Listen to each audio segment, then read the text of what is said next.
Salve, salve! Muito bom dia, boa tarde, boa noite. Niltinho, seu host do Papo de Pai Podcast. Estamos aqui mais uma vez para falar sobre parentalidade, sobre paternidade, maternidade também, com pessoas incríveis, pais, mães, madrastas, padrastos, profissionais da parentalidade, cuidadores, educadores, enfim. Para todo mundo que convive com uma criança, estamos aqui para falar sobre o Papo de Pai. E hoje estamos aqui com uma convidada incrível. Eu sempre falo assim, né? Mas vocês já viram no card, já sabem com quem estou falando. Mas Laurice, ela é mãe da Alícia, de 3 anos e meio, esposa do Vinícius, e a cara, coração e a mente por trás da Humanizadas. Lau, seja muito bem-vinda. Eu queria tratar um papo bem fluido, bem descontraído, falar um pouco sobre tudo que abrange o mundo da maternidade. Nossa, então a gente não vai sair daqui hoje, né, Niltinho? Mais ou menos isso, mas seja bem-vinda. Muito obrigada pela oportunidade. Eu vou te falar que, antes de tudo, a transformação que a maternidade me trouxe foi uma transformação nada romântica, tá? Então não foi aquela coisa que eu virei uma mulher, uma fadinha no balanço com flores, assim, com uma filha perfeita e tá tudo bem. A minha transformação através da maternidade, ela foi uma transformação de dor. Eu acho que as pessoas não costumam falar isso porque é basicamente um tabu, né? É esperado que você viva uma vida que você sempre sonhou, que você sempre quis assim, que é uma vida plena, que padecer no paraíso é maravilhoso e tudo mais. E, na verdade, não é bem assim. A minha transformação como mãe foi uma transformação de indignação mesmo. Então, desde que eu me tornei mãe, lembrando que eu amo a minha filha, tá? Então, por favor, não confundam as coisas, são coisas totalmente diferentes e paralelas. Eu percebi o quanto tudo estava errado. Então, por exemplo, sabe quando você chega numa festa que você está com a expectativa lá no alto, aí de repente você começa a perceber que a festa é estranha, a gente é esquisita, e uma pessoa começa a olhar para outra e tipo, e aí, ninguém vai falar nada sobre isso? É assim mesmo? Tá tudo bem? Ninguém vai questionar. Então, é basicamente isso que eu senti quando eu me tornei mãe, né? E aí veio um propósito junto com isso, algo que eu não busquei, algo que me capturou. Eu senti uma necessidade, uma pulsão mesmo, de falar sobre isso, de dividir as minhas experiências com as pessoas, e foi assim que nasceu o Humanizadas, que você já apresentou aí. Então, para mim, estar aqui e poder falar disso, assim, é uma abertura importantíssima. É algo que a gente precisa fazer para todas as pessoas poderem ter esse momento de não é bem assim. E ter o alívio e o livramento da culpa, né, que vem junto também. Então, a maternidade, a paternidade, a parentalidade é um desafio assim, para todo mundo. E a sociedade precisa enxergar como apoiar essas pessoas, né? Para que haja política pública, para que haja compreensão, para que haja muita adequação, para que a gente consiga fazer a manutenção da humanidade em paz, né? Sim, sim. E uma coisa bem interessante é que a gente somos pais perfeitos até nascerem nossos filhos, né? Exatamente. A gente vê o quanto muita coisa precisa mudar e quanta coisa que tá aqui no nosso campo de visão, mas a gente não enxerga. Exatamente. Né? Tava conversando com o Sérgio Nardini, o pai de Rodinhas, a questão da acessibilidade, né? A primeira vez que realmente caiu a ficha da acessibilidade para mim foi quando meu filho mais velho nasceu. Tava andando com um carrinho com ele na calçada e vi, poxa, totalmente irregular, espaço reduzido, um poste no meio, e ter que andar no meio da rua. Aí assim, poxa, e as pessoas PCDs que utilizam uma cadeira de rodas? Ninguém pensa nelas? Sim. Né? Então foi, poxa, eu também não pensava. Exato. Então a gente começa a enxergar quando a gente começa a ter essa vivência, né? Minimamente parecido, mas a gente consegue abranger o quanto a gente invisibiliza algumas coisas. Muitas vezes até de propósito, né? Porque é cômodo, né? Ficar naquele quentinho, ficar naquela... Muitos dizem na zona de conforto, mas enfim... Mas a gente precisa tocar nesse vespeiro para justamente dar essa chacoalhada na sociedade. E a questão da maternidade, sempre falam, né, que quando nasce uma mãe, nasce uma culpa. Ou quando nasce uma criança, a mãe já nasce junto e é tudo perfeito, maravilhoso. E como assim você não tá... Você tá triste, você tá chorando, seu filho tá aí, tá lindo, maravilhoso, e seu marido tá junto. E por que você tá triste? Né? Tá reclamando do quê? Tá reclamando do quê? E muita gente acaba... estando nessa posição de crítica, de julgamento, né? E muito pelo contrário, tem que ser uma posição de acolhimento. Exato. Né? É o que falta hoje em dia, né? É exatamente isso. E eu achei até engraçado que você usou o termo zona de conforto, né? Eu acho que eu nunca estive numa zona de desconforto tão grande em toda a minha vida, em todos os aspectos, mesmo experimentando o maior amor que eu já senti na minha vida, né? Então, assim, acho que o maior choque que eu tive mesmo foi me perceber gestante, que foi uma gestação de surpresa, né? E aí eu começar a perceber que a gente nunca foi informado sobre as coisas que acontecem realmente no cenário de maternidade, no cenário obstétrico e tudo mais. Eu não sei se você, Gisele, teve esse choque também em todas as suas gestações, né? Mas eu me percebi uma gestonta. É como você se sente mesmo. Você não é informada sobre nada, as pessoas te tratam como se você fosse uma criança mesmo, um ser totalmente inocente, e não te dão nenhum tipo de apoio. Então, eu tive que ir atrás de muita informação. Eu acho que o meu despertar sobre o cenário estar todo errado foi através do documentário, que eu gostaria até de indicar, caso já não tenha sido indicado. Acho que já deve ter sido, que é o Renascimento do Parto. Então, a partir do momento que eu assisti aquilo, um documentário da Netflix mesmo, eu falei, nossa, pera, mas como assim?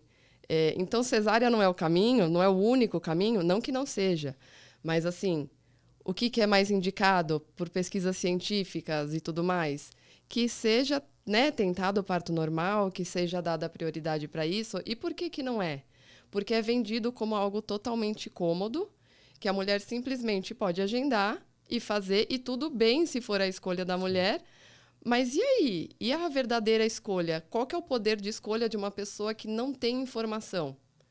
Você vai numa consulta obstétrica e a pessoa te fala, olha, você pode escolher uma cesárea super tranquila ou um parto normal, doloroso e sofrido. Isso é uma escolha real? Você tem as informações na mesa para você poder decidir com consciência? Não, você é induzida pelo que é mais fácil, pelo que é comercializado, pelo que... Você é enganada. Então, assim, quando você abre os olhos para essas coisas, realmente uma sensação de indignação que toma conta.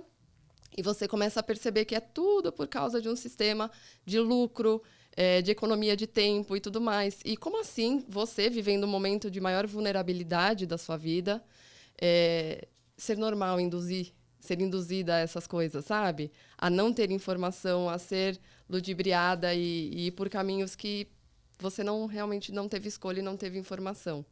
Então, isso me deixou, assim, realmente desperta para a missão de abrir os olhos de outras pessoas, principalmente porque algumas amigas já tinham passado por experiências e elas que foram as pessoas que abriram os meus olhos, né? Então, por exemplo, eu tenho uma amiga que ela passou por uma situação muito difícil mesmo.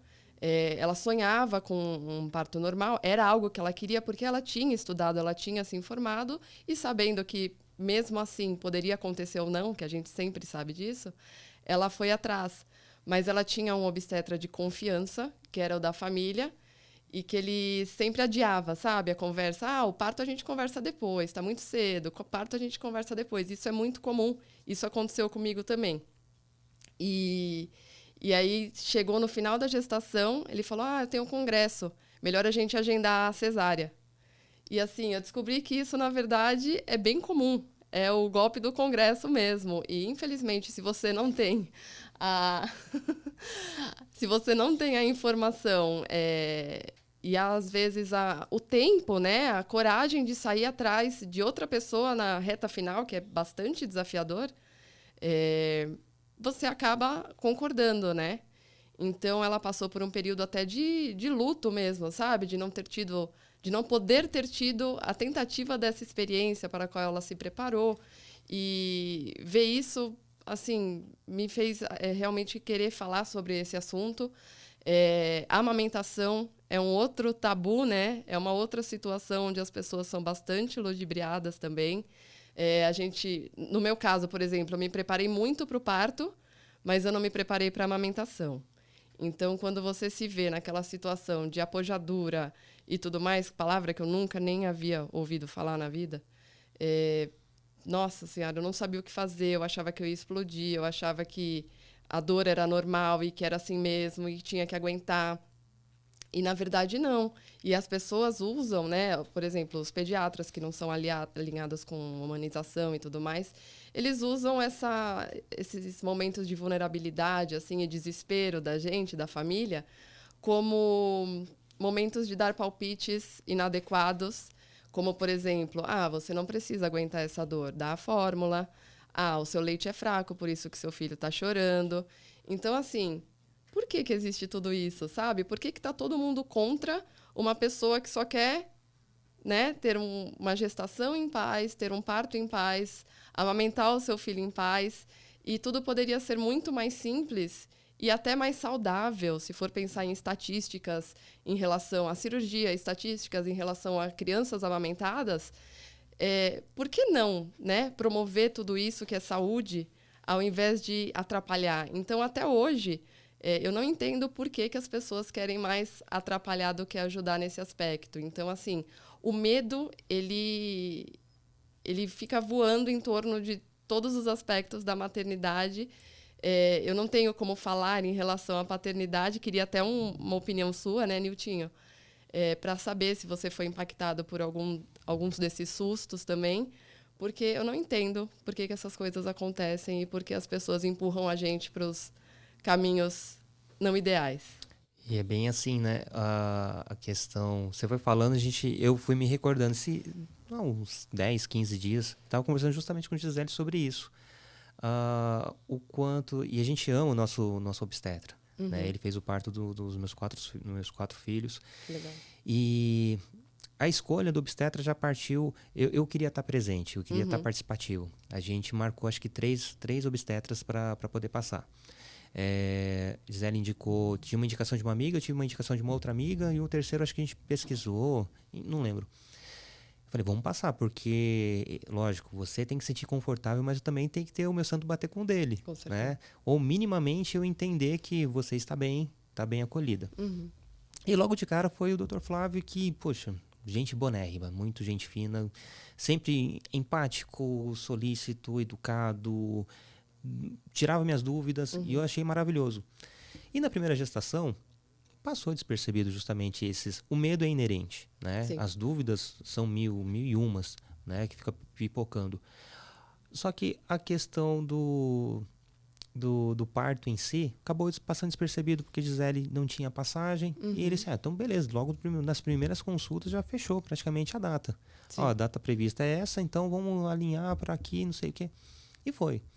Dos gêmeos, foi hoje é engraçado, mas no dia foi um perrengue. A bolsa do Heitor estourou, né? Estourou, acho que uma semana antes do que estava marcado a cesárea.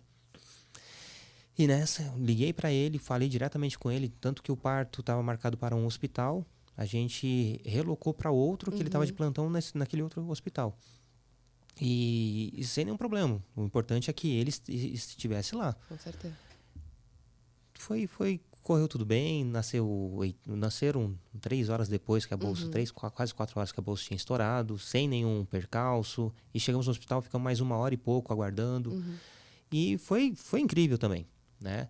Só que da Helena eu já estava com a pulga atrás da orelha, mas poxa, já passou, minha esposa já tinha passado pela gestação da Ana, que é minha enteada, já tinha passado pela gestação do Arthur, dos gêmeos, né? Foram 3 partos. Não vai ser eu que vou...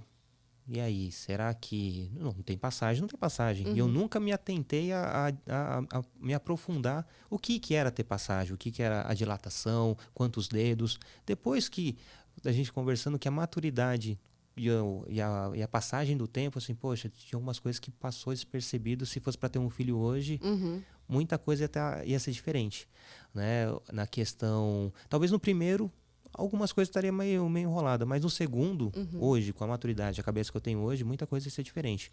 Né? Ia conversar desde o início, ia ter um plano B para caso, isso aí não sei se é legal. E eu me senti acolhido, só que a informação que chega para o pai é diferente da informação que chega para a mãe. Né? Eu não vivi, eu não senti, e era muito abstrato. Sim. Né? E por mais que eu tenha vivido a questão da paternidade em si, desde a descoberta da gestação, os ultrassons, os exames, os 9 meses, beleza. Mas eu só vi realmente quando estava ali no meu colo, sentindo aquele cheiro, vendo aspirar o nariz. Falei, poxa, é real, é isso, é verdadeiro, eu sou pai mesmo. Isso só caiu quando realmente nasceu, né? Então não tenho como falar do meu sentimento interno em relação ao que eu realmente sentia, diferente da mãe. Né? Ela sentiu tudo, desde o início, as transformações hormonais do corpo, físico, cabelo, tudo. E é diferente, né? Tanto que eu conheci o Thiago Có em 2018, já com a gestação da Helena. E não dava tempo de fazer o curso de parto, gestação e parto puerpério com ele. Sensacional, né? E eu falei para ele esse tempo atrás, assim, ainda vou fazer esse curso só para ver quanta coisa eu errei, sabe? Quanta coisa deixou passar.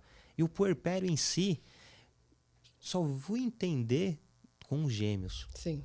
Do Arthur, é só um período mesmo, né? É o resguardo, né? Nossa, que termo, né? É muito, muito louco isso, né? O quanto que eu fui besta, babaca em muitos aspectos.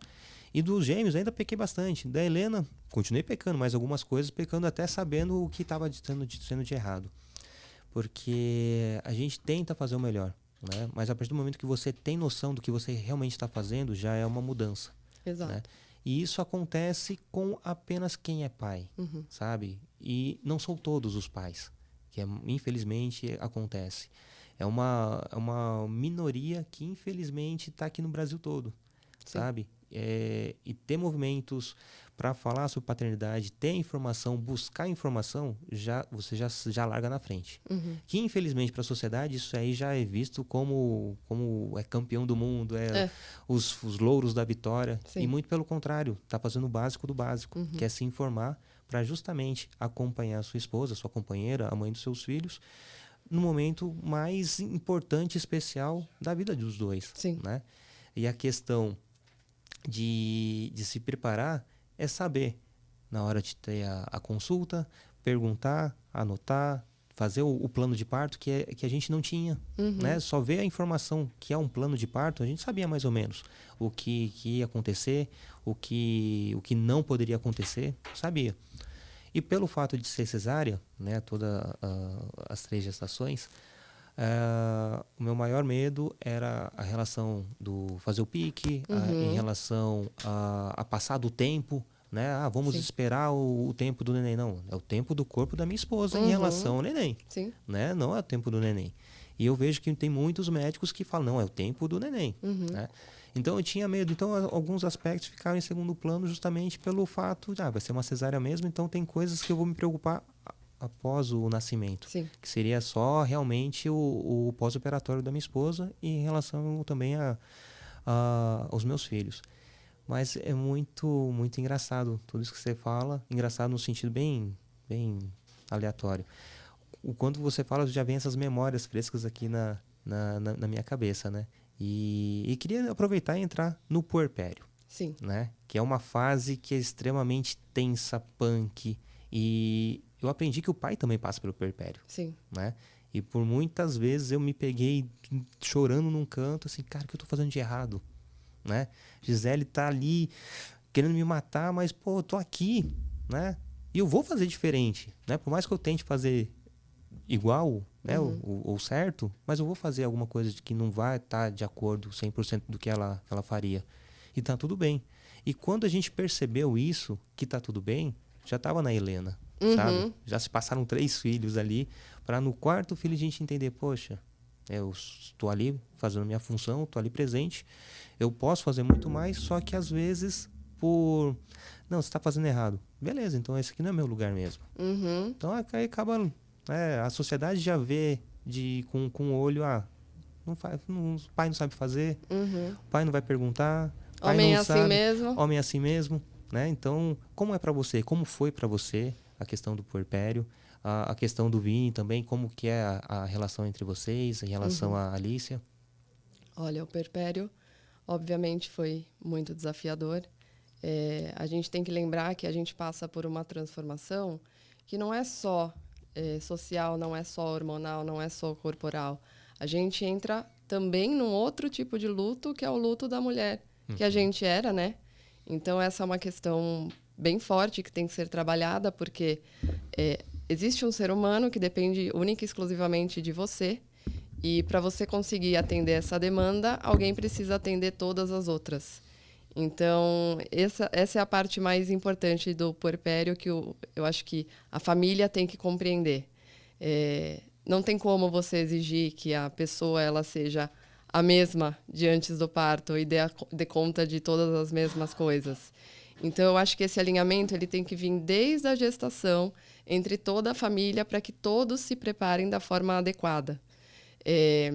E tem muita mulher que acha que tem que dar conta de tudo, para mostrar para mãe, para sogra, para cunhada. É como se fosse uma competição de quem é a mulher com mais rápida recuperação e que dá mais conta dos perrengues, sabe? Sem reclamar.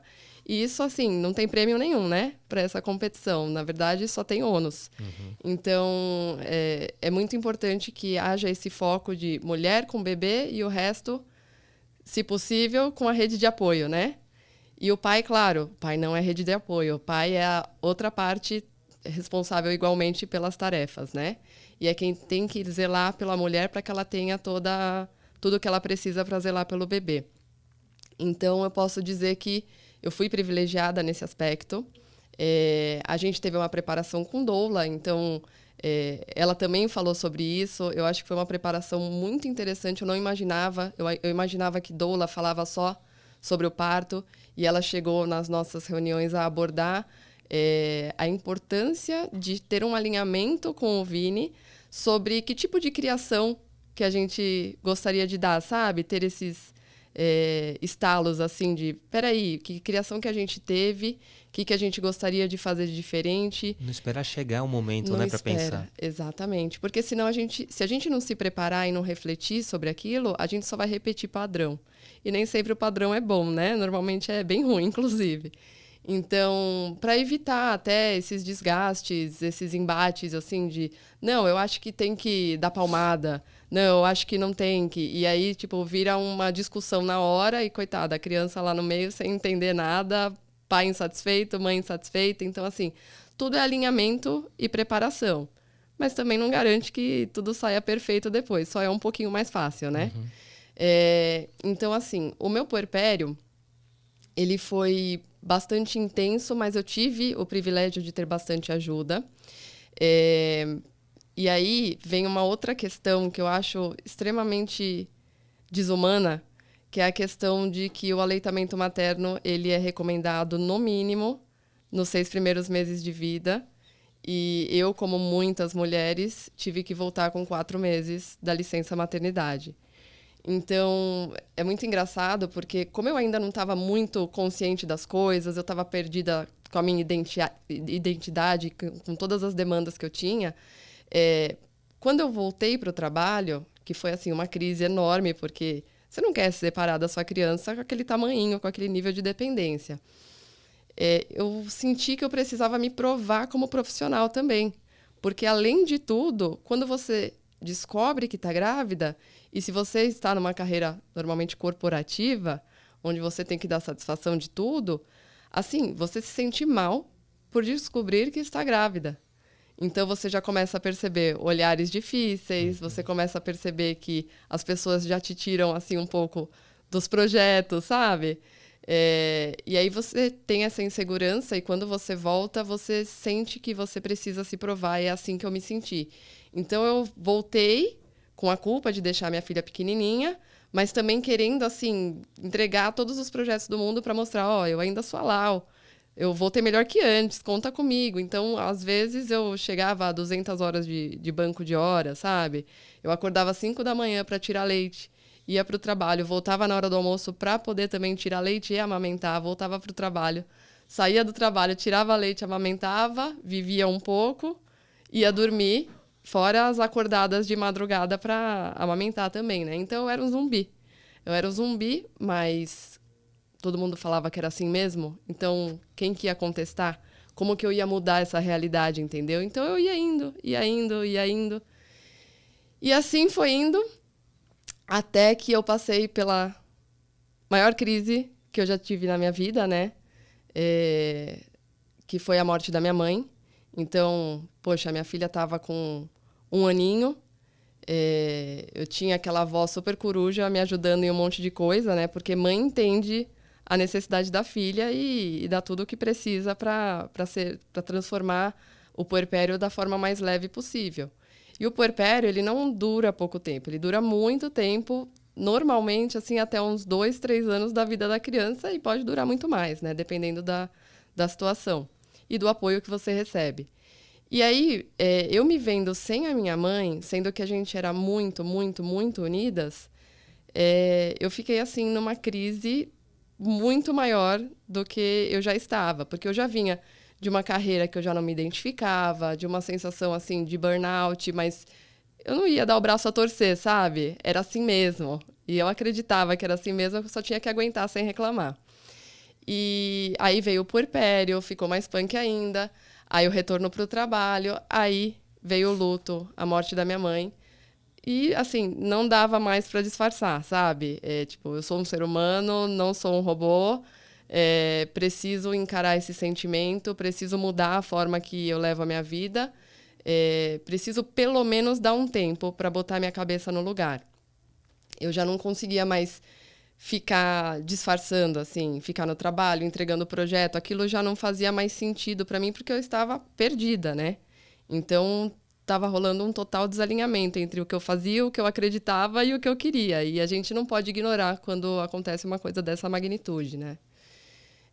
Então, eu ainda voltei para o trabalho, depois do período, né, de luto e de férias que eu acabei emendando para colocar a cabeça no lugar. Não conseguia me identificar em mais nada que eu fazia, por mais que fosse uma carreira sólida e algo que eu sempre gostei e me dediquei muito a fazer. E aí eu comecei a pensar, né? Poxa, não tô bem. Se eu não tô bem, não tem como minha filha ficar bem também. Eu vou, pela primeira vez na minha vida, me respeitar e matar uma vontade, que não é por vontade apenas, é por necessidade. E eu decidi, depois de muita terapia também, pedir demissão e fazer um período sabático, digamos assim, né?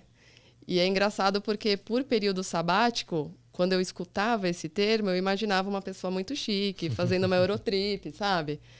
Então, não era para mim, na minha cabeça não era para mim. Mas aí eu fiz um período sabático de cura da saúde mental, sabe? De todos os baques que eu havia passado, de todos os desalinhamentos que eu estava. E vou te falar que foi a melhor coisa, assim, que aconteceu na minha vida. Minha conexão comigo mesma, em primeiro lugar, ficou, assim, maravilhosa. Eu percebi como eu passei a minha vida sempre tentando, talvez, agradar os outros, atender às expectativas dos outros. Talvez venha até de um processo de criação, né, da nossa geração e tudo mais. Aumentei a conexão com a minha filha, assim, de uma forma absurda. Nosso tempo de qualidade foi maravilhoso. E também de casal, né? Então, eu comecei a perceber e analisar cada pilar da minha vida para colocar todos em ordem novamente e poder, né, ter uma sustentação, assim, de quem eu era, né? Então, aí, devido a isso, eu também percebi o quanto é importante falar sobre saúde mental. Porque, por exemplo, 1 a cada 4 puérperas, elas têm a depressão mesmo. Não é só o baby blues, porque o baby blues acontece numa maior incidência, né? Mas a depressão é quando a pessoa realmente fica com uma qualidade de vida baixa, né? E precisa ser tratado. Então, assim, poxa, as mulheres passam por tudo isso. Elas são enganadas, elas não são apoiadas, elas são cobradas, elas são julgadas e ainda ficam em depressão, sabe? Com uma criança para cuidar. Que mundo é esse? Exatamente, né? Exatamente. Então, eu comecei a falar bastante sobre esse tema também, porque eu acho que não é dada a devida importância para a saúde mental, assim como é dada para uma condição crônica de saúde visível, né? Ou mensurável. Então, se você quebra o braço, você põe, né, o gesso. Se você tem uma condição cardíaca, você faz uma cirurgia, você faz um tratamento. Se você tem uma condição mental, você também precisa reequilibrar a química do seu cérebro, você também precisa se alinhar emocionalmente, buscar coisas que façam sentido para você e respeitar dentro daquilo que não faz mais, se libertar mesmo, né? Então, as mulheres precisam falar sobre isso, eu tenho certeza que os homens também muito mais, porque além de tudo tem a questão de que vocês não conversam, né? Existem vários estudos que dizem que os homens eles não têm esse costume de conversar nas rodas de amigos sobre vulnerabilidades, sobre necessidades, sobre preocupações. É sempre sobre coisa leve, divertida, sobre zoeira, e na verdade está mascarando uma coisa que é extremamente necessária de ser falada, né? Então, eu acabei até esse ano me juntando àquela campanha do Maio Furtacor, não sei se você chegou a acompanhar, e foi muito bacana. A gente fez uma passeada na Paulista, tudo, sabe? A primeira, e de muitas que eu tenho certeza que vão ter, porque vai ganhando cada vez mais força, né? E é um tema que eu acho extremamente importante. E mais uma coisa que eu achei muito interessante foi justamente esse evento, que graças a esse evento e ao grupo de voluntários, né, que foi criado para tratar desse evento, eu pude ter a oportunidade de conhecer você e estar aqui hoje, né, graças ao seu convite. Sim, vamos caminhando juntos, né? Mas desculpa que te cortei. Imagina! E aí é o evento pai, né? Que legado vamos deixar para os filhos? Então, eu achei muito interessante porque tá tendo um boom sobre essa conscientização paterna, né? De como lidar com os filhos, de como ser um pai melhor, de como criar, né, crianças emocionalmente saudáveis. E ver que está tendo vários eventos e vários pais realmente interessados nesse assunto, nesse tema, é o que dá esperança para diminuir um pouquinho a carga materna também, né? Porque pais conscientes são pais interessados e que realmente vão fazer ações para que haja a mudança necessária, né? Então, é um evento que vai acontecer dia 15 e 16 de agosto, né? Sim. A gente está gravando esse episódio agora. Então, o evento vai ser futuro. Mas quando for lançado, o evento já foi um sucesso. Tenho certeza disso. Tá bom, eu também tenho certeza. Tava quase batendo a meta lá da inscrição e o que importa é que aconteça e que conscientize muitas pessoas, né? Sim. O evento pai, ele é organizado pelo Papo de Homem, junto com o Homem Paterno e apoio dos pais pretos presentes.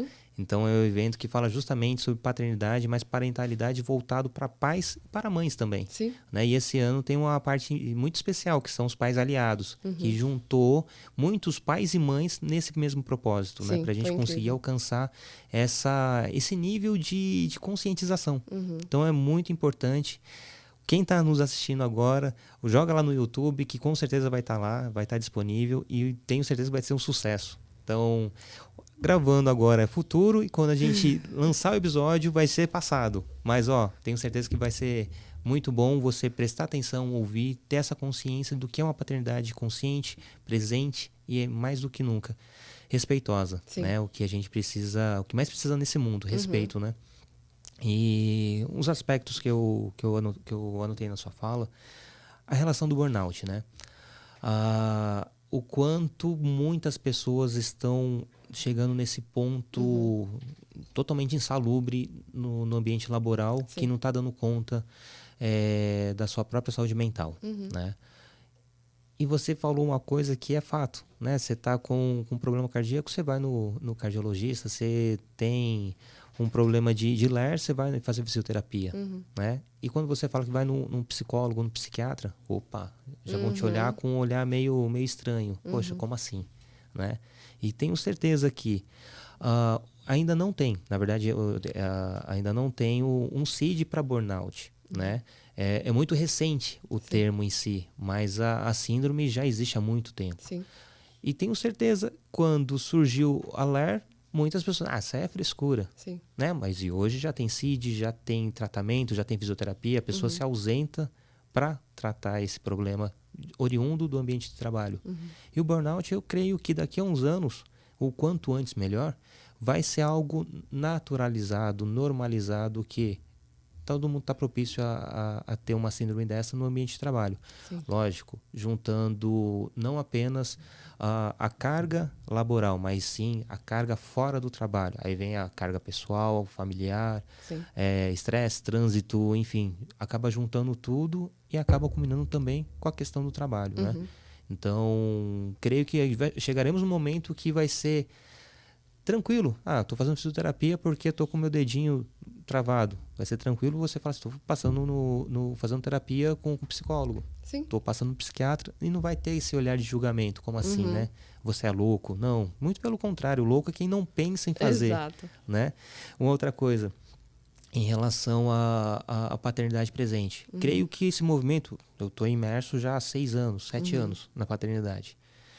E creio que esse boom mesmo tem uns 4 anos, 5 anos. Sim. Né? E eu vejo o quanto que lá no início, quando a gente teve a descoberta da gestação do Arthur, eram poucos blogs, poucas pessoas, poucos pais falando sobre paternidade. Né? E tinha o pouco conteúdo também era de mães falando sobre pais. E nunca de pais para pais. Né? Então, tem algumas pessoas que já trilharam esse caminho, quer dizer, na verdade, desbravaram esse caminho um pouco mais de tempo.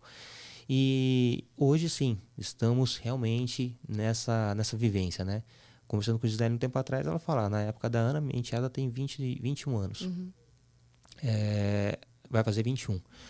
Ela não via pais com crianças na rua, pais andando, passeando, levando ao médico. E hoje está normalizando. Sim. Né? Por mais que ainda são poucos pais que vão em reunião de pais que estão ali no UBS levando o filho para tomar vacina, ou simplesmente passeando com o filho no parque, ainda tem um número menor. Mas já é uma realidade que a gente consegue ver e começa até a mensurar. Opa, quando faz essa analogia com tempos passados, realmente hoje é uma moda. Sim. Né? E eu vi uma vez um amigo falando, teve a moda da paleta mexicana, a moda do... Brigadeiria. E agora da paternidade. Só que essa moda chegou e ficou. E espero que não vai mudar. Eu espero também. E tem um outro detalhe também, né? A gente não tem uma geração formada, né? Com esses novos pais, desse novo jeito de paternar, de ter a corresponsabilidade da criação e educação dos filhos, né? Então, lá na frente, os meus filhos vão falar assim, pai, você errou isso, eu tenho esse trauma disso. Isso é fato que vai acontecer. Só que dei uma pausa, ou pelo menos parei de replicar algo que eu vivia, ou que eu via amigos vivendo, e que coisas que não cabem mais. Sim. Né? Então, e tá tudo bem. E lá na frente, os meus netos vão reclamar também dos meus filhos. Com e assim certeza. por diante. Mas o importante é que a gente está fazendo o máximo para não digo para não errar, mas para errar o menos possível. Com certeza. Ou dar a liberdade e dar a sustentação para que eles tenham consciência de fazerem o que eles quiserem, né? Sem dogmas, sem crenças, sem sociedade julgando, né? Quanto mais fluido ser tudo, eu concordo que com respeito, com respeitando idades, mas a gente tem que conversar com os nossos filhos, tem que prepará-los para o mundo. Exato. Né? Costumo falar que eu crio as crianças justamente para eles viverem sem mim. Né? Quando eu repito isso para mim, putz, é doloroso. É doloroso mesmo. Mas eu posso amanhã não estar mais presente. E aí, que memórias eu construí com meus filhos hoje? Sim. Né? Então é justamente sobre isso, né? Exatamente. É o quanto que vai ao encontro, não deixar para depois. Né? Então eu vou viver para o trabalho. Legal, tem que sustentar sim. Mas não é algo que tem que ser dessa forma, né? E se for dessa forma, que tenha consciência que está sendo dessa forma. Né? Eu costumo falar assim, não adianta falar sobre paternidade, ser um pai presente, e para aquele cara que trabalha o dia todo, sai de madrugada e volta à noite, e esse cara não é presente na vida do filho? Às vezes ele está mais presente do que eu. Né? Tem um carinho muito maior do que eu tenho pelos meus filhos. Então, não posso generalizar. A questão é, se ele tem a possibilidade de estar mais presente, que exerça essa possibilidade. Sim. Agora, se não tem, faça o máximo para compensar de outra forma. E nunca apenas com presente, né? Que seja com a presença efetiva. Mas tenho certeza que a gente está nesse caminho e em algum momento a gente vai, olhar para trás e deu certo. Deu certo, com certeza. E para deixar um pouquinho mais leve a conversa, eu queria deixar 2 recadinhos aqui para o nosso público, que a gente, além de estar no YouTube, no Spotify, no Anchor, no Google Podcast, no Apple Podcast, Se você está assistindo no YouTube, já curte, já compartilha, já assina o canal, ative o sininho, que é muito importante para a gente. E também, se estiver no Spotify, não esquece de avaliar a gente com 5 estrelas, que é mais importante ainda. Por quê? Não é para massagear meu ego, não. É para mostrar para o algoritmo que existem pessoas falando sobre paternidade nesse mundão da internet. O quanto é relevante. Então, não deixe de curtir, compartilhar, manda para o seu amigo que vai ser pai, seu amigo que já é pai, porque é muito importante para a gente. E a gente tem a campanha do Apoia-se. É o apoia.se/Papo de Pai Podcast. Lá também tem maneiras de você nos apoiar, né? Se você acha que é relevante e é importante a gente ter esse conteúdo aqui, entra lá, vê qual é a melhor forma para você conseguir nos apoiar, que eu tenho certeza que vai ser muito bacana para todo mundo. E a gente tem um apoiador master aqui com a gente, que é o Amor em Pote. E eu tenho uma pequena lembrança para você. Dei sorte, hein? Opa! Muito obrigada. É seu, Gisele. Ai, que demais. Obrigada mesmo, viu? O Amor em Pote, ele faz doces e geleias artesanais. A gente está em São Sebastião, mas daqui a pouco a gente está por todo o estado de São Paulo, quiçá Brasil. É uma geleia de morango que é uma delícia. Espero que goste. Nossa, a Alicia vai acabar com isso. Que delícia, obrigada. Natural, é uma delícia. Tenho certeza que sua filha também vai adorar. Maravilha. Quando vocês subirem de novo, já vai ter encomenda, então. Opa, com certeza. Então, lembrando que é Amor em Pote no Instagram, tá bom? 2 E's no final. Lá tá um pouquinho de todos os produtos que são confeccionados, que é um mais gostoso que o outro. E que eu queria tratar com você outra coisa, em relação à rede de apoio, né? Como que é para você? Eu costumo dizer que a rotina acaba sendo uma rede de apoio pra gente. Sim. Porque a coisa é tão dinâmico. Se falta alguma coisa durante o dia, a gente sabe que dá ruim. Sim. E a gente se apoia naqueles horários porque sabe que o negócio tá fluindo. E para você, como que é? Olha, vou te falar que nos primeiros meses, a rede de apoio justamente foi minha sogra e minha mãe, né? E depois a gente acabou tendo que se virar, ainda mais na época de pandemia, que aconteceu tudo numa coincidência terrível, né? Então, acabou se juntando... Não, obrigada. E aí, acabou que foi uma divisão, assim, mais desigual, porque eu saindo do trabalho também acaba que automaticamente você pega para si mais coisas, né? Uma parcela maior, assim, das responsabilidades.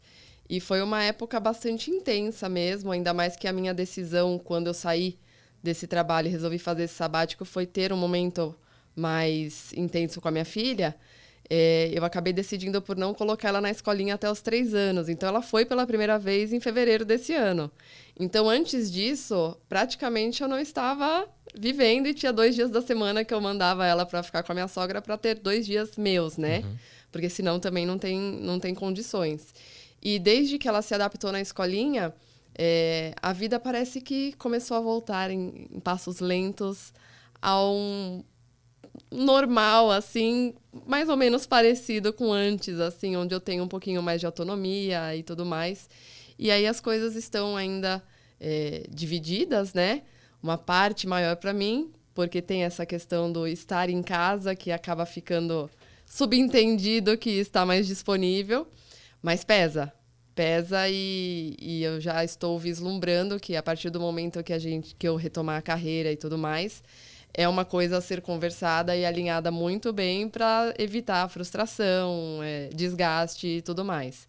Porque a partir do momento que for necessário realmente a divisão 50-50, que é o correto, aí vai ter que mudar toda a rotina de todo mundo. Aí impacta na vida de todo mundo de novo e tem que refazer e reestruturar toda a rede de apoio, sem dúvida. Sim, sim. E é importante. E a própria escola é uma rede de apoio, sim, né? Sim. Eu costumo falar que a escola não pode ser vista como um depósito de criança. Jamais. Porque a gente precisa trabalhar, sim. Só que tem que ser uma sinergia escola e família. Sim. Né? Porque a gente coloca na escola porque a gente crê naquele conceito de escola. Né? Sabe o quanto tem uma vivência, tem uma experiência, não apenas para aprender a ler e escrever, mas porque vai vai de acordo com o que a gente pensa e a gente imagina também. Né? Então, sim, a gente vê a escola como uma rede de apoio. E é importante ter essa clareza. Com certeza. Né? Porque as pessoas ainda têm receio de falar isso. Né? Como se, tô terceirizando. Não, muito pelo contrário. Né? É uma sinergia entre as partes. Com né? certeza. Então, a escola, os primos, a família em si, né? Contando com... Eu falo, o apoio é sempre que não tem a responsabilidade que o pai e a mãe têm. Né? De prover, de nutrir, de dar o básico do básico. Né? A rede de apoio pode até fazer, mas não tem a obrigatoriedade. Sim. Né? E a gente tem basicamente nossa rede de apoio, a escola, a nossa rotina e os meus pais. Né? Tanto que pra gente estar aqui, hoje as crianças estão com eles lá. E a gente vê o quanto é importante também. Né? Para poder compartilhar esses momentos, né, de, com muitas aspas, estragar um pouco os netos. Sim. Né, que também tá tudo bem. Né? Já tive alguns embates, principalmente com a minha mãe, em relação a alguns aspectos. Hoje falei, poxa, né, não sei também quanto tempo eu vou estar aqui, não sei quanto tempo meus filhos vão ter essa presença. Então, eles sabem. E o pior é que eles sabem muito bem o que é lá na casa dos meus pais e o que é em casa. Sim. E eles vão exatamente naquela linha tênue, né? Pra ver, opa, mas lá meu pai faz isso, minha avó faz aquilo, minha mãe... Então, eles sabem contornar essa situação. Então, eu vejo que tá tudo bem, né? Levando em consideração alguns combinados, o resto...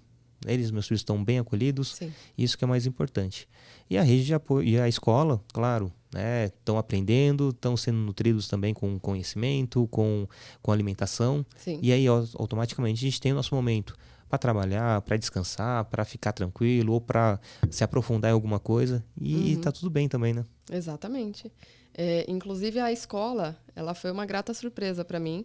Foi bem difícil tomar uma decisão. Eu visitei muitos lugares. Eu imagino que todo mundo passa por essa situação também. E acho que ninguém imagina como vai ser difícil, né? E para a Alice, assim, a adaptação foi um terror. Então, para mim, essa fase foi muito ruim, assim, de bastante sofrimento da parte dela e, consequentemente, da minha parte também, né? Demorou muito tempo para ela entender que lá era um lugar legal, para ela criar um vínculo com alguém. E aí era todo dia aquela choradeira, aquele desespero. Mas eu tive a sorte de encontrar uma SEI, né, no bairro onde eu moro, que é fantástica. É uma SEI extremamente humanizada. É uma SEI que realmente se preocupa com o respeito ao desenvolvimento da criança e a capacidade que ela tem, né? De aprender, de absorver informação e realmente promover esse desenvolvimento da melhor forma possível.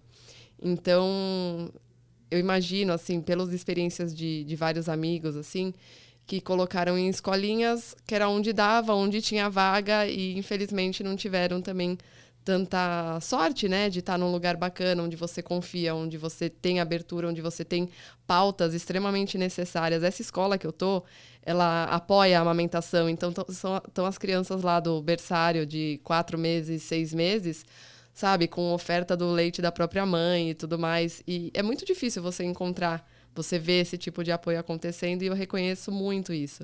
Eles falam também sobre o puerpério, sobre a parentalidade, eles chamam as famílias para participar, tem os encontros comunitários para ajudar a decidir projetos da escola. Então, isso é uma baita de uma rede de apoio, né? É realmente trazer o senso de comunidade para as famílias. Então, é sensacional. Perdi a linha. Imagina. E você falando da escola, me remeteu na primeira escola das crianças. Por mais que a gente se sentia acolhido, tinha a liberdade da criança que está sendo amamentada, da mãe até lá, mas poderia pensar um pouquinho mais macro. Sim. Né? De ter um estoque do leite da própria mãe ali, né? Pensando no global, poxa, essa mãe está trabalhando, vai ter que sair do serviço e tem um impacto social que já é pejorativo para essa mãe. Sim. Né? Então, dá para abrir mais esse leque, né? Com certeza. O quanto a gente vê que as políticas públicas voltadas para as famílias em si, de uma forma bem mais ampla, são muito precárias. Muito. Né? Então, conversando com uns amigos um tempo atrás, falando em relação à licença paternidade, que hoje é de até 20 dias para quem trabalha numa empresa que é é do programa... Cidadão... Puxa, fugiu o nome. Empresa Cidadã. Uhum. E detalhe, para você tirar essa extensão de 15 dias, o pai tem que fazer um curso e, através desse curso, levar esse certificado junto com a certidão de nascimento. Aí o RH prorroga mais 15 dias. O que acontece? O programa Empresa Cidadã, a empresa não está perdendo esses 15 dias com um funcionário a menos, porque ela vai abater impostos e automaticamente esse salário vai vir desse abatimento de impostos. A partir do momento que existir uma licença parental sem ter uma discussão mais ampla com a sociedade, hoje é 20 dias. A partir de amanhã é 30 dias de licença de paternidade. Vai ter muitos pais que vão aproveitar esse tempo para fazer churrasco todo dia, para jogar bola todos os dias, e não estarão ali na lida, que é extremamente importante, de estar ali com seu filho recém-nascido, com a sua esposa, dando um apoio ali para sua companheira, e vai ser um tiro no pé. Se simplesmente for uma canetada e a partir de amanhã já está valendo uma licença dessa. Ou uma licença parental, como existe em alguns países, onde são 12 meses, 16 meses, em que pelo menos o pai tem que ficar 4 meses de licença, né? No mínimo 4 meses. E de acordo com aquele combinado, com aquela relação familiar, pode se estender mais. E às vezes o pai fica até mais tempo que a própria mãe, né? De acordo com o arranjo daquela família.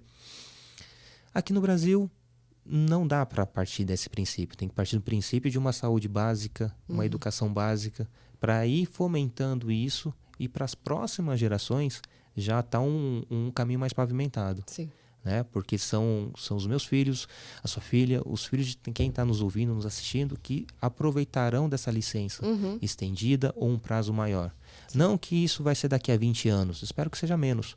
Mas se não tiver uma discussão na sociedade efetiva sobre isso, não vai dar em nada. Muito pelo contrário, ainda é capaz de a gente perder direitos que nós já temos. Né? Com certeza. E a questão da amamentação, a própria OMS fala de 6 meses e a licença de 4 meses não bate, então tinha que ser no mínimo 6 meses. Exato. Né? Que fala do aleitamento materno. Né?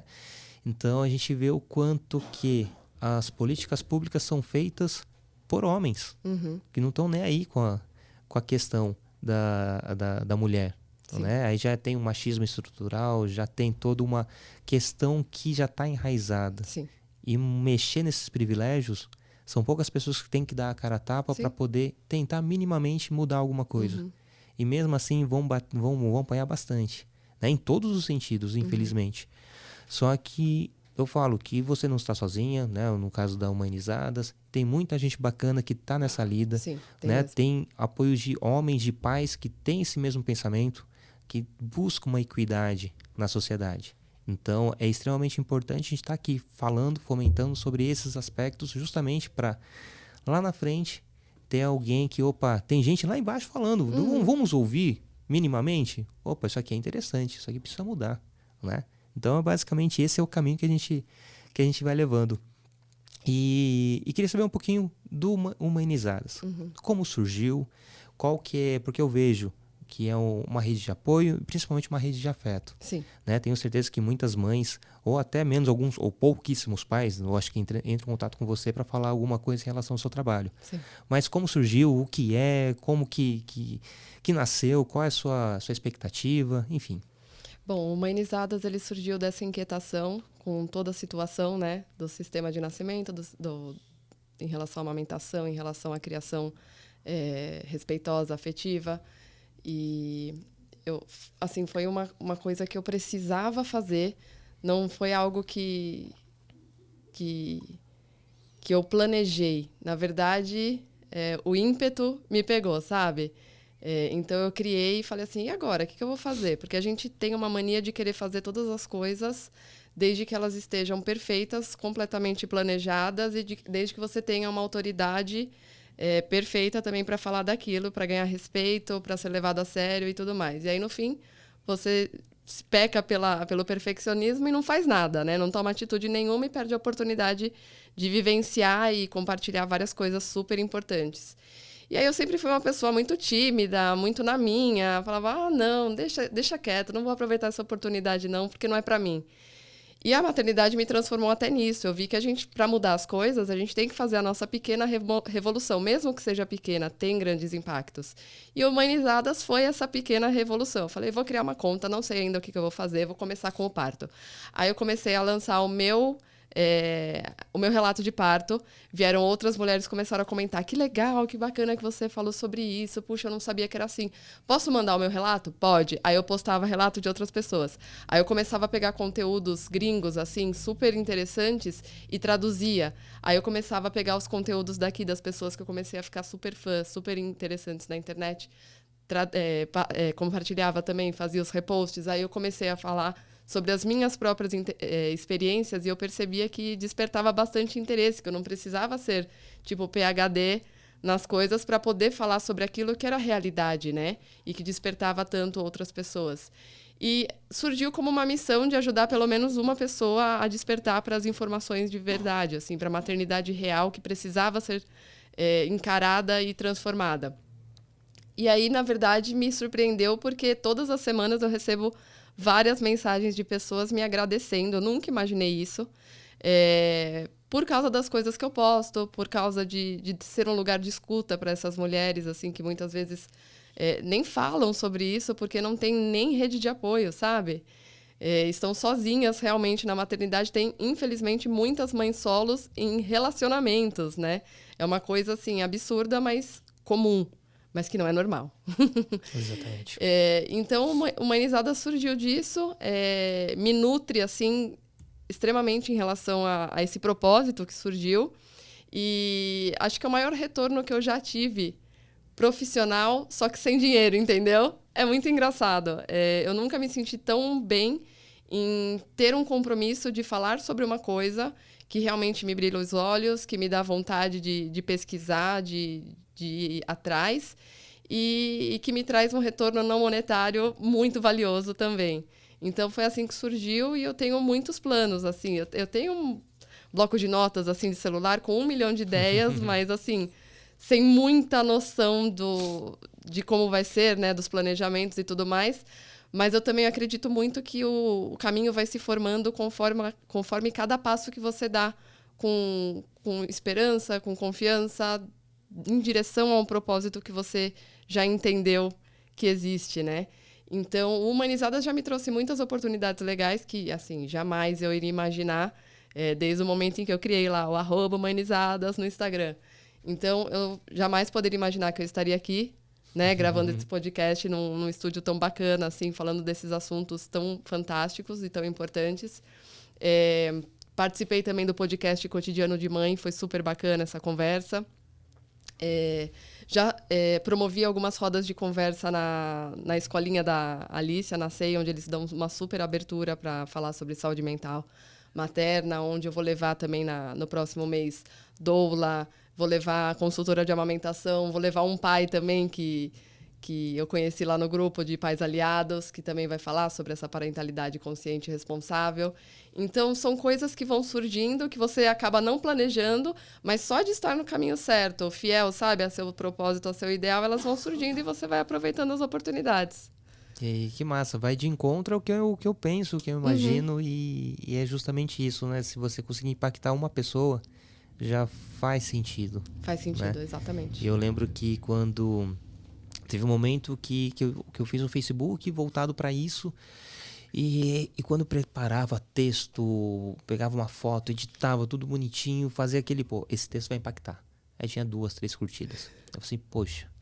Aí postava uma foto bem aleatória, meu filho comendo meleca, meu filho brincando, olha lá, 100 curtidas, Sim. 300 comentários. Assim, poxa, velho, quando eu tô ali de corpo e alma mesmo, gerando conteúdo, não tem. Aí foi quando me desliguei das métricas, né? Eu falei, minha saúde mental não depende disso, né? Eu tá feliz, fomentar, não. Eu quero justamente, se eu receber um direct de alguém falando assim, Nitinho, que bacana isso. Já valeu. Ou, na pior das hipóteses, eu tinha nada a ver com o que você está falando. Também é bacana, né? Ou assim, que verdade, eu posso melhorar, o que eu preciso mudar? Então, quando você impacta uma pessoa, já faz todo sentido no seu propósito. E quando a gente vislumbra esse propósito, sensacional. E além do podcast, o podcast tem esse esse sonho desde 2017. Quando eu conheci a mídia em 2015, 2016. E, putz, é isso que eu quero. Né? É jogar de forma bem amadora. Hoje a gente está aqui no estúdio profissional. Né? Mas começou pequeno. Começou ali na cara e na coragem. E em 2019 surgiram as rodas de paz que eu faço. Tem o próprio Instagram, que é voltado para isso, para a parentalidade. Então, aos poucos, a gente vai alcançando alguns degraus, subindo alguns degraus que a gente também não imaginava. Exato. Isso é muito bacana, que a gente vai conhecendo pessoas, conhecendo histórias, relatos, vivências, experiências. E não é só a parte bonita, né? Instagramável, né? Como falam. Tem os perrengues também. Tem as angústias, tem as dores. Né? E isso é importante ser dito. Né? A questão do luto. Sim. Quantas pessoas mascaram esse luto e não estou bem, mas por dentro está destruído. E precisa desse tempo para curar esse luto. Exato. O luto da perda de alguém, o luto da pessoa que idealizou e hoje não é mais, o luto de si próprio, né? Que você era eu me vejo, eu antes de ter filhos e hoje totalmente transformado. Sim. E eu não me reconheço o Niltinho de 8 anos atrás. De 8 anos até me reconheço, mas de 10 anos atrás eu não me reconheço. Né, que é totalmente diferente. Houve uma mudança extremamente radical nessa minha vivência, na jornada que a paternidade me trouxe. E a questão de eu perceber o quanto é gatilho de transformação. Né? Então, para muitas pessoas, precisam passar por algumas experiências, tanto no amor quanto na dor, para ser instrumento de mudança. Sim. E a paternidade é uma dessas, a maternidade é uma dessas, o luto é uma dessas, né? Que a gente consiga compreender tudo isso e ver a oportunidade de ressignificar tudo isso. Exato. Né? E não é fácil, é dolorido, sair desses privilégios que nós temos para, reconhecer os nossos erros e defeitos é difícil. E são poucas pessoas que estão realmente preparadas para colocar isso para fora e serem verdadeiramente elas mesmas, né? Sim. E aos poucos, mais uma vez eu falo, que eu tenho certeza que lá na frente os meus netos vão olhar para trás, poxa, ainda bem que meu avô lá atrás falava sobre isso, que hoje é coisa tão banal, né? A gente foi na reunião de pais esses dias, da Helena, e tinha uma psicóloga ministrando uma palestra, ela assim, nossa, que bacana, tem bastante pai. E tinha umas 20 mães e uns 6 pais. E assim, com certeza há 3 anos atrás era um pai, ou nenhum, né? Então é bacana que está tendo essa mudança e vai ser motivo de piada lá na frente. Poxa, só tem 80 pais aqui, né? De 100 pessoas só tem 80 homens. Cadê os pais dessas crianças? Né? Vai virar piada no sentido que está tão naturalizado, né? E eu espero que esse dia chegue. Também. Então, e você é uma pessoa extremamente incrível, que eu adorei conhecer. E já fica também a indicação do podcast. Eu ouvi, me emocionei. E foi através... Eu preciso falar com a Lau. Porque é uma pessoa de coração gigante. E é justamente, as pessoas precisam conhecer você, conhecer pessoas que fomentem essa iniciativa de mudar o mundo. Né? De pouquinho em pouquinho, tijolinho por tijolinho. Exato. Né? Mas o mundo é muita coisa. Mas eu estou mudando, ou pelo menos impactando o mundo de alguém. Exato. Então, às vezes, uma palavra que a gente falou aqui vai de encontro ao que alguém precisava ouvir. Então, é extremamente bacana e eu fico muito feliz de ter você aqui com a gente. E eu mais ainda de estar participando. Obrigada, Niltinho. Que isso. Bom, mas ainda não é o final, não. Eu costumo pedir para os nossos convidados uma indicação de série, livro, perfil, qualquer coisa que estiver passando na sua cabeça, no coração, que você possa indicar para a gente. Tá. Eu gostaria muito de indicar um episódio do TED Talk. Da Alexandra Sachs, acho que é assim que fala, mas qualquer coisa depois a gente corrige, o que importa é que vai ter o link, né, direitinho. Sim, vou colocar o link, sim. Onde ela fala sobre o termo matrescência. Você já escutou? Já. Eu achei incrível quando eu ouvi falar sobre isso. Existe a adolescência, né, que todo mundo conhece muito bem e teme bastante também, que é a transformação da criança em adulto, onde passa por grandes mudanças hormonais, grandes mudanças corporais, grandes mudanças emocionais, grandes mudanças de papel social mesmo, né? E é um período onde a pessoa fica reclusa, fica tentando se reconhecer, se entender, entender o papel no mundo. Então, essa pessoa tem crises, e essas crises são validadas porque é uma fase reconhecida como real, como uma fase que as pessoas passam no ciclo de vida. Isso é reconhecido, isso é validado, ok. E a matrescência? A matrescência é justamente o que a gente passa na gestação e no puerpério. Transformação corporal, transformação emocional, transformação hormonal, transformação de papel social. Então, esse termo foi cunhado, mas, na verdade, é uma transformação que sempre existiu e nunca foi validada. Então, a Alexandra Sachs fala sobre isso de uma forma muito humana, muito simples, onde ela faz diversas analogias, como essa que eu só exemplifiquei. E eu acho que é um episódio do TED Talks que tem que ser assistido por todo mundo. Maravilha, depois eu pesquiso direitinho, já deixo aqui na descrição o link para poder assistir esse TED Talks. Perfeito. Eu já ouvi, mas não assisti o dela ainda. Mas é exatamente isso. Uma coisa que você falou que é extremamente grandioso, que é reconhecer, né, o fato da adolescência. Na minha adolescência, ninguém olhou assim, adolescente é assim mesmo. Ninguém acolheu os sentimentos da adolescência. Hoje eu vejo porque eu vivi isso com a minha enteada, eu vejo que vai ser com os meus filhos, a gente entender e estar junto nesse processo de descoberta, né? E automaticamente, faço até a analogia bem rudimentar, a questão da primeira infância, da primeiríssima infância, né? Onde as crianças estão aprendendo de tudo. Sim. E às vezes a gente começa a limitar ou começa a rotular, e lá na frente vai ter a resposta de tudo isso. Exato. Né? Às vezes até na própria adolescência. Né? Eu falo que o sentimento que eu estou plantando com meus filhos hoje, vou colher lá na adolescência. Né? Se os meus filhos deu ruim em alguma coisa, ligar, preciso falar com meu pai, é porque eu acertei alguma coisa. Exato. Né? Se eles falarem assim, puxa, não posso falar com meu pai, então eu errei feio. Né? E foi muito bacana você trazer a questão da matrescência, porque a gente faz essa analogia da transformação. Né? O quanto é importante você vivenciar essa transformação e o mundo entender que existe essa transformação. Exato. Não é simplesmente a mãe nasceu, mãe é mãe. Né? Poxa, mãe é mãe, sim, com certeza. Mas do mesmo jeito que pai é pai. Sim. Né? E naturalizar que um dia a gente vai ouvir, isso aí é coisa de pai. Exatamente. E se você pudesse indicar um pai ou uma mãe para vir conversar aqui com a gente, tem algum nome Tenho. você possa sugerir? Com certeza. Eu quero indicar a Ana Lívia Fernandes.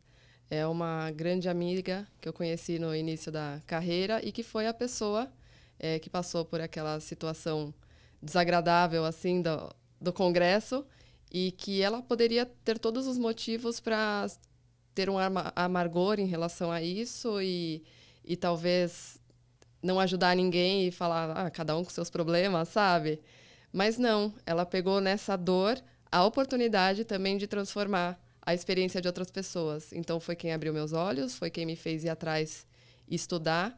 E por isso eu agradeço muito, eu tenho certeza que ela vai adorar participar. Ela também é uma das cabeças do cotidiano de mãe e vai ser uma conversa muito interessante. Ela também é educadora parental, assim, então eu aprendo muito com ela.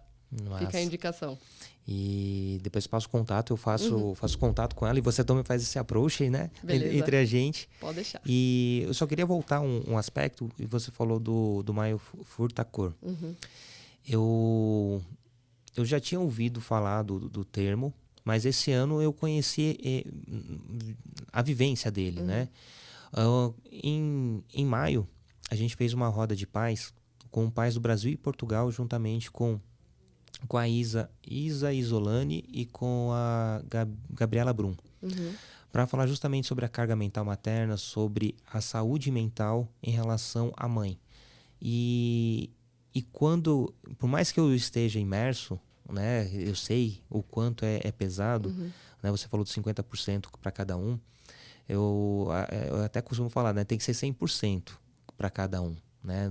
A divisão, pode até existir a divisão ali física, você faz isso, você faz aquilo, mas ambas as partes, principalmente o homem, tem que ter total consciência do quanto tem que fazer tudo. Sim. Ou não é, mas eu lavo a louça, mas você viu se tem o detergente?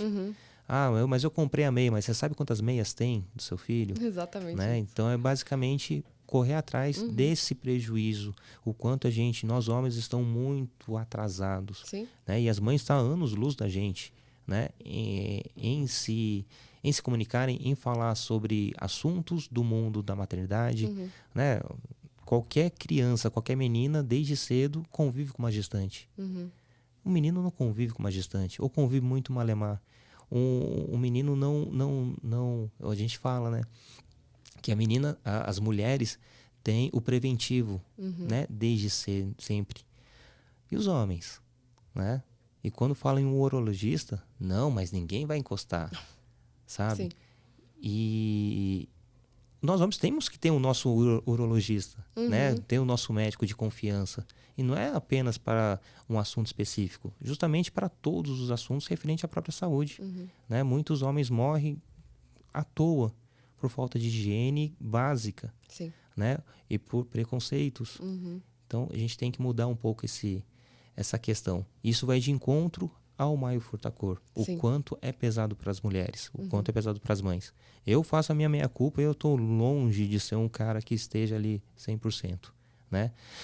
Porém, eu me esforço. Sim. Né? E eu creio também o dia que eu falo assim, agora sim, eu faço meu 100%. Eu tenho que voltar 10 casas porque eu não entendi nada sobre carga mental. E para finalizar, eu queria deixar uma cápsula do tempo, né? Você deixar uma mensagem para sua filha que em algum momento da vida dela vai ouvir na podosfera ou na internet o que a mãe dela aprontou em relação a falar sobre parentalidade, falar sobre ela. Então, olhando para aquela câmera, fique à vontade para soltar o coração. Trouxe o lencinho? Olha, não trouxe, é bom que tem aí. Fique à vontade.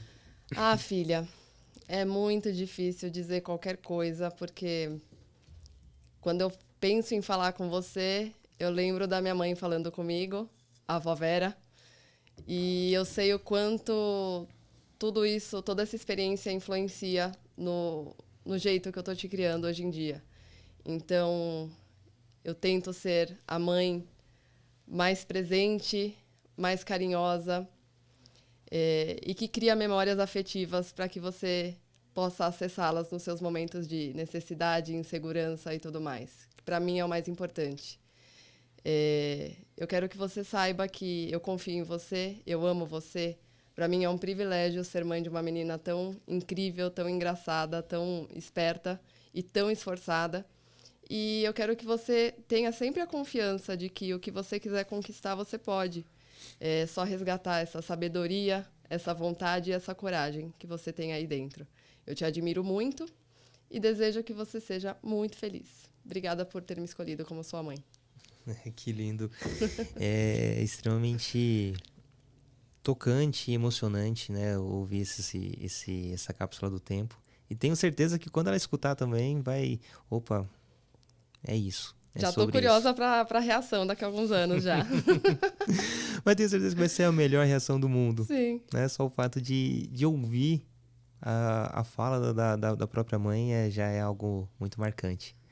Lau, eu, por mim, ficava com você aqui a noite toda conversando, sem me preocupar com o tempo.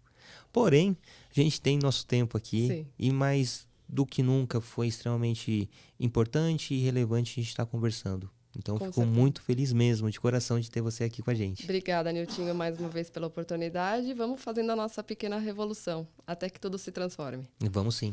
E deixe seus arrobas para as pessoas te encontrarem nesse mundinho virtual. Tá bom, pessoal. Vai lá, me segue, @humanizadas no Instagram, por enquanto. É isso aí. Só no Instagram, por enquanto. E tem as rodas, que eu tenho certeza que essas rodas vão ganhar corpo e vão estar espalhadas por várias escolas aí Com certeza. de São Paulo, quiçá do Brasil. É a intenção. Vamos falar sobre os assuntos, tirar os tabus e realmente mudar aquilo que está errado. Maravilha.